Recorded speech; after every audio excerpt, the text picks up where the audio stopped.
You freshwater guys probably can't appreciate this, but things move all over the place out here in the inshore marsh. You have the actions of tide moving the sand around, and then you have the big storms that come in, really making some major movements. So before you really get into fishing in a year, you have to get out and do a recon and to see how things have changed. And the way I do it is I use my Deeper Sonar.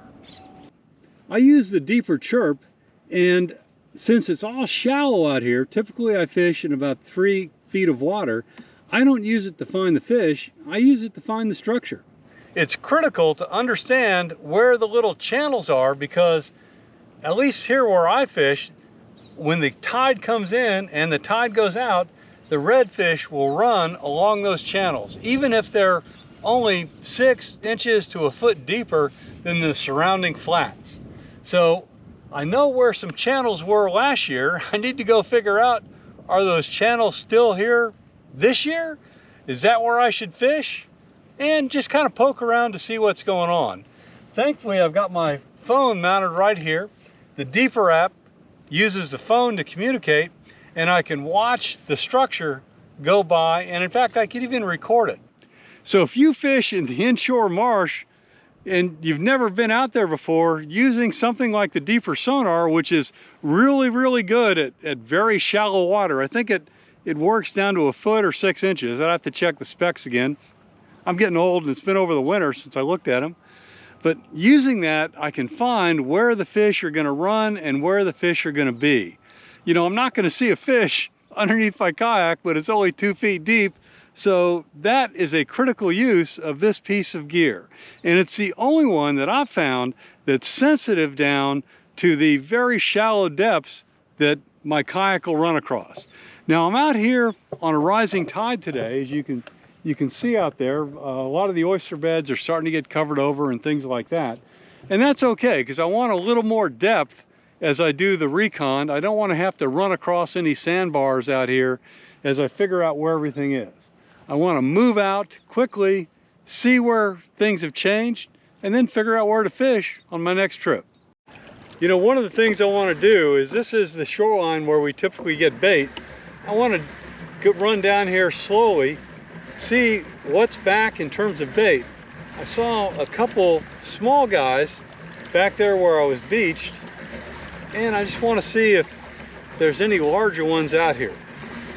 Because live bait, to me, is the secret to success here in the inshore waters. Part of the recon. Out there in the distance, you can see a couple oyster beds, and then there's a channel from the oyster beds here on the right. This is, well, at least that's where the channel was last year. So I'm going to go out there with my Deeper and run along there and see if it's still present, and if so, is it significant? I've got the Deeper app up here on my smartphone. If you don't have a holder like this, you probably should get one. And I'm at about 3.5 feet right here, so at our normal low tide entry, this is going to be about 1.5 feet. I'm going to go slow. I'm not going to use the pack motor. So I want to kind of see what's going on without zipping over all the structure.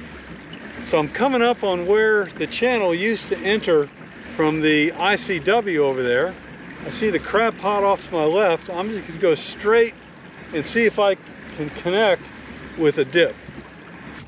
It's nice having this motor because I can focus my attention on what the Deeper app is showing me, get my spatial orientation, and understand what the situation is. And right now, it's not good. I can't find the channel. It looks like it's totally filled in. I thought I discovered where the channel had moved to, but it was just kind of a dip. So there is no more channel out there. So that means when the reds come in, they're just gonna run all across this flats and be pretty hard to find. Also, back here next to the grass where we have a pretty good hot spot,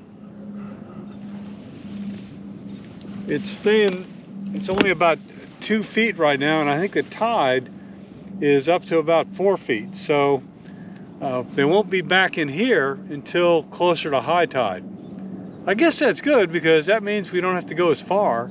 We usually have to pedal a mile to get to our high tide spot. Well, I'm going to go out to a place we call the choke point, which had a deep structure, and see if that's still there. Recon continues. We're coming up on the area we call the choke point, and let me show you why. Turn the camera around, you can see that there's oyster beds here on the left, a grass line here on the right with a channel in between. So anything that comes out of the flats in back of me and wants to get back into here to follow the bait is going to have to come through this choke point. I caught a 32-inch redfish here a couple years ago. It's usually a pretty good spot. Well, this is good. This is still reading about 6 feet right here, and I think it gets a little bit deeper the farther I go into the choke point. And let me give you another view of it. You can see that it's really constrained in here. Well, I didn't really bring anything with me to fish with. I've got some jig heads and some soft plastic. I think I've just got to throw a couple baits in here, even though this is a Recon. Let's see if I can catch anything. Nothing moving here. Well, that's to be expected because there's really not any bait activity back here yet. The Recon day has been saved. On my way back in, I decided to go over into another bay, and I saw a line of crab pots, and it looks like the crabber has found the new channel. You can see here from the deeper that I'll run in the background that it looks like it's going to be a nice, fairly deep channel. Now, the fact that it's showing over 4 feet is deceptive because at low tide, that'll probably be more like 2 feet. But redfish will run in a foot of water, so this may be the new way that they'll end up coming in from the intercoastal back into the marsh to follow the bait. So I'm excited, especially since it's marked with these crab pots. I can get kind of a visual cue off an island to my front and some landmarks in back of me that you can't see in the camera. So I'll be able to find this again, especially if I bring my deeper with me. So, successful Recon. Even though our channel from last year is gone, hopefully we found a new one that'll be productive this year. Only time will tell, and that's a future video. Comments? Any guidance on how to do a good Recon inshore where it's mostly shallow? Throw it down below. Thanks.